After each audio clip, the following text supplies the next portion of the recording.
That's Jeremy. This has become a routine in recent years because we get affected by hurricanes nearly every year. This storm is supposed to pass quite close to the southeast of the island here, with swells up to 18 feet tall. That's over where I am. So any late tropicbird chicks that are still in nests below that elevation are just going to be swept out and killed. So I always do a very quick check to see if there's any late chicks left in those vulnerable nests, and if possible, then I will rescue them, take them off the island, and then I'll be responsible for feeding them until they're ready to fledge. So hopefully we don't find any, but if I do, well, I have a box in the boat that JP will drop off to me. So I'm just going to do a quick reconnaissance of, this is Southampton Island, one of the Castle Harbour Islands, a nature reserve as well, just a few hundred yards from Nonsuch. Okay, so let me take a look and see. Okay.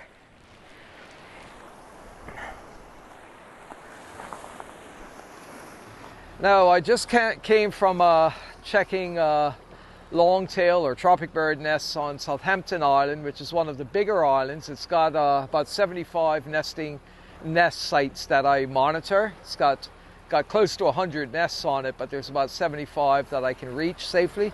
And I've just checked about 40 to 45 of them, so slightly more than half. And so far, from what I can see, only 2 of them still had chicks in it. One of them, the parent was with about a 3-week-old downy chick, so that's incredibly late. That's a bird that probably won't be departing until the very end of October, almost into November. But the other chick is about 3/4 fledged, and so I was able to take that out and band it. And luckily, both of them are in nests that are high enough. They're almost 20 feet above sea level, so they should be okay in this hurricane. I mean, the swells, some of them might come close, but they shouldn't come near the nest itself. So there's no need to move those ashore and then have to be locked into taking care of them. And they're very heavy too, so they're obviously both being fed actively by the parents, still doing a very good job for this late in the season.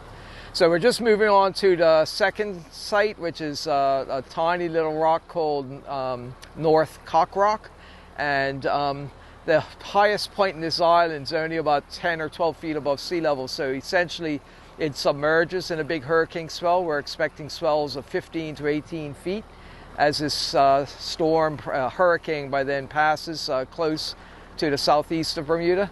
So if there's only 5 nests on this island. 3 of them I've banded and they've fledged already, so there's only 2 that may still be in the nest. I suspect it's a good chance that they've both fledged as well, but I'll check them, because if there are any chicks still on this island, they're going to have to be moved or they just won't survive the storm in 2 days' time. So yeah, see, this is the problem. And you have a really low elevation island like this, and some of the Kahau Islands indeed are like this too. In a big hurricane swell, these islands will become reefs. They'll just be completely submerged. And the highest point will be several feet under green water. So, there's just no way a bird in a nest on these islands can survive, even a near miss by a hurricane. Because a hurricane doesn't have to hit you directly. It can, if it's a strong storm, it can miss you by 200, 250 miles, and you still get 20 or 25 foot swells from it, which can be extremely damaging. So you just have to monitor these low-lying nests and move them if they're endangered. Now, I am going to check one nest, which is a very low-lying one. It's only about 2 feet above high water mark, so it plainly won't survive even a moderate swell. So, and this is one of the ones that may still have a chick in it. It'll be pretty old, but I'm hoping it's fledged, because this is a very difficult one to extract them from. It's quite a deep nest. So I'm going to come in. Okay, so I'm just going to check. Oh dear, and it's got a chick in it. Yeah, it's got a chick. Yeah, he's pretty developed. He looks like it's about 3/4 fledged, 2/3 to 3/4 fledged. he is not going to survive. So I'm pretty sure.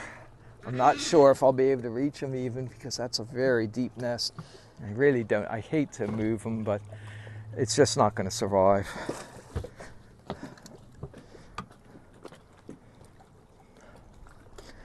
Okay.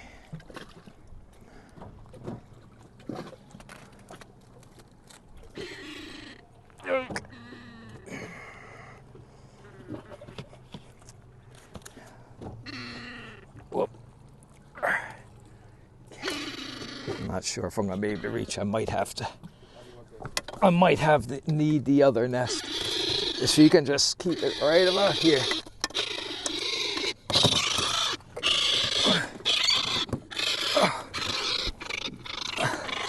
Almost. If it was just 6 inches longer, I could have gotten it. I had him.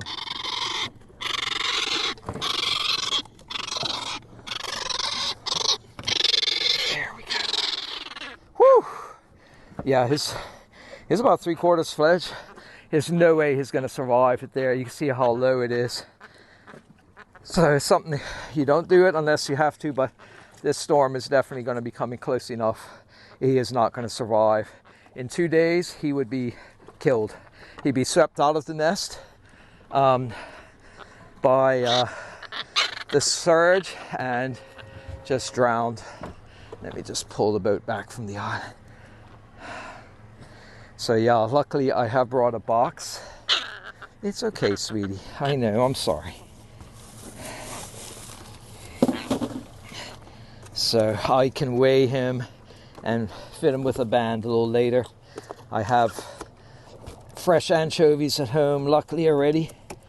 So yeah, so I think yeah, if I was to leave him, like I was saying, tomorrow or certainly the day after, he won't be there. He's going to be gone. So the only way this bird is going to survive is for us to do what we're doing now. And that's to take them out of there. Now, once we move them, we're committed, because the first time the parents come back and there's no chick, they're going to assume the chick has either been eaten by a predator or it's fledged early.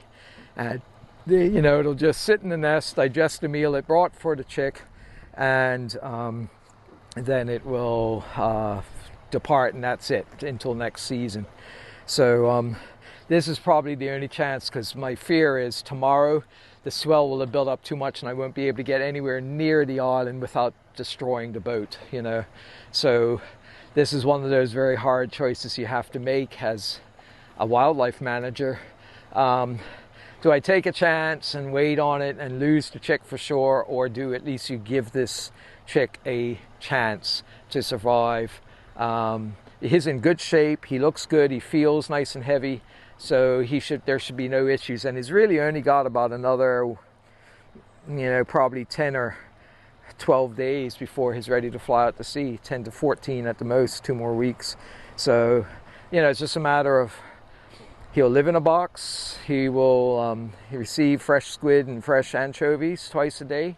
And when he's old enough, we'll bring him back. We'll take him over to Nonsuch Island, just across the way, and release him from the top of the cliff once the hurricane is safely past, and then they fledge out to sea totally on their own, no parental help or anything anyway. So at that point, you're just returning it back to a natural fledging sort of thing, and if all goes well, in 2 or 3 years, 2 to 4 years actually, it will return and look for its own nest. So at least we're going to be able to give it a chance.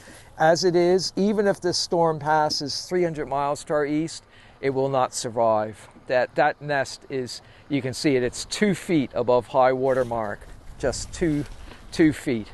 And we're expecting, like I said, a minimum of 15 foot, possibly 18 foot ground swell coming in. So this whole island will be submerged, the highest point on it.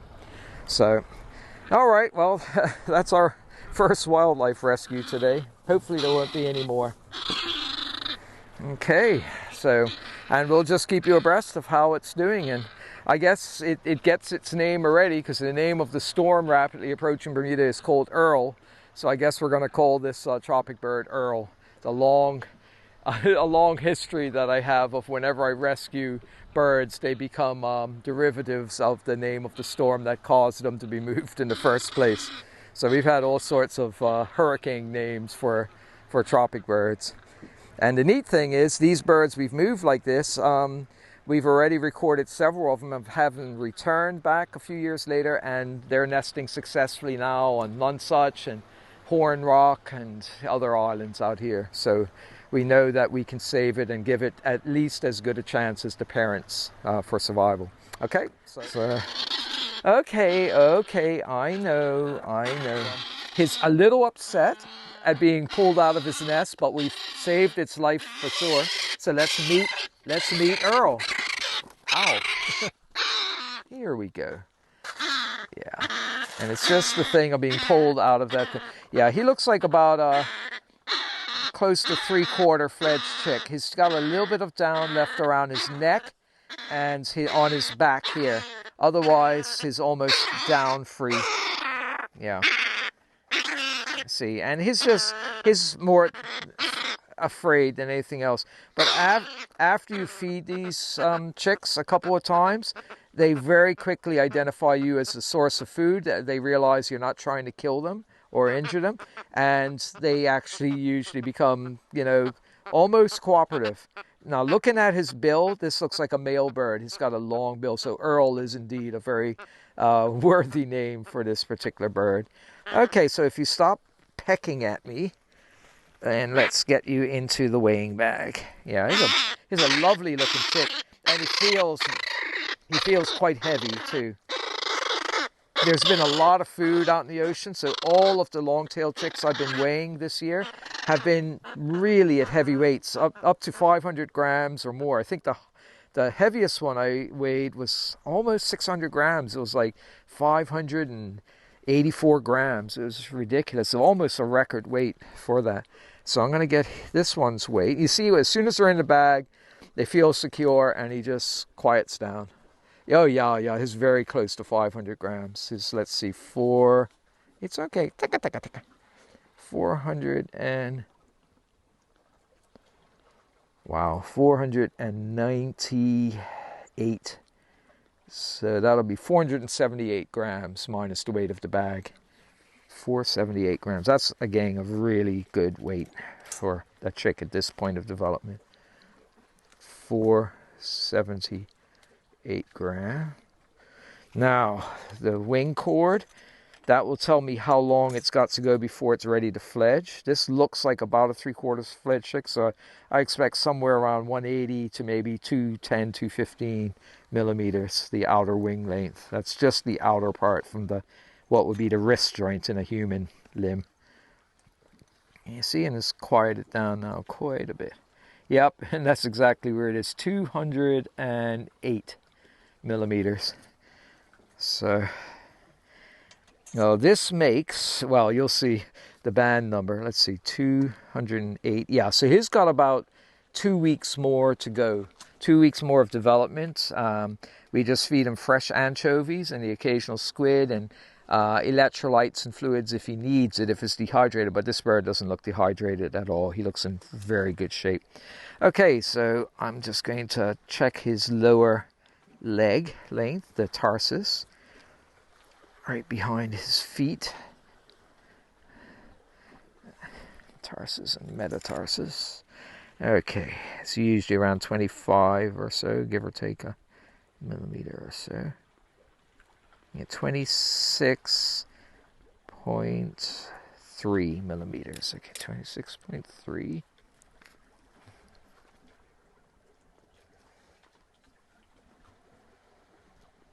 Now, I'm going to fit him with a band. And this band's number, this is a lifelong, it's an Incaloy, the usual thing, same corrosion resistant alloy. Has nickel and chromium as well as stainless steel, and it's designed to last for the life of the bird. And this is C2 2057. So this is the 2057th tropic bird that I've banded since 2002. So in 20 years, basically, over 2,000 of these, about 3/4 of which are probably chicks. 75 to 80% at least are chicks, because they're the ones that you really learn a lot of information from, or because you know how old they are, what nest they came from, what island, even who their parents are. And there it is. See, it's nice and loose, up and down. That's what you want. You don't want it too tight on the bird. So C2057. That's amazing. Oh, and I think he just regurgitated lunch. That's fine. He'll be fed again tomorrow. Okay, so C2057. And last but not least, and thank you very little for fouling up my bag. Yeah, he did. Ugh, it stinks. It's a half digested something or the other. Most likely a squid or a flying fish. Okay. I was really hoping to avoid that. Okay. And just, if you're just very gentle, then they hopefully won't fight you so much. That's the thing. If you approach them in a calm manner, they'll usually respond by being calmer. Yeah, this is definitely a male chick. He's 40, almost 44, 43.9 millimeters.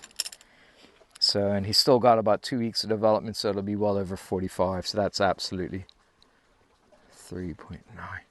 That's absolutely in the male, in the running for a male bird.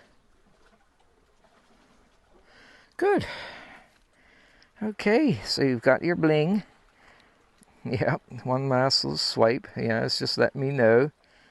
I think what I'm going to do, I'll take a look and see what he puked up. It's largely digested, which means he's got most of the benefit of that meal. I am going to put a bag in here just to make it more comfortable for him to sit on, because I can always wash that. Okay, see, and it's calmed down quite a bit. Okay, here we go. Yeah. So, I mean, he doesn't realize it yet, but we've undoubtedly saved the life of this tropic bird chick. And, I just try to do this. If it's a bird that I've been monitoring through its development and it's one of my survey nests, if possible, I will try to rescue them. Because, every single, these birds, seabirds, are really suffering around the world. They've really been hit by, human-induced pressure from being entangled in fishing line, eating plastic, just having all their food reserves fished out and stuff. And so I always look at it as, well, if you're doing research, then you're obligated to, to do what you can to help this species out. And every chick does count, Like they say, every child matters. Well, every chick matters too in my books. Okay, so that's it. Everything looks good. We'll take him ashore, and he will become a resident of the Madeiras Animal Rescue Center on shore, which I've done for at least 50 or 60 chicks over the years, over the last 10 or 15 years. So Jeremy Madeiras and JP Ruja signing out from Nonsuch Island, Bermuda, after a successful chick rescue ahead of Hurricane Earl. And everybody have a great day. Right. Yeah, he's quieted down nicely. Good. And I suppose we should head back.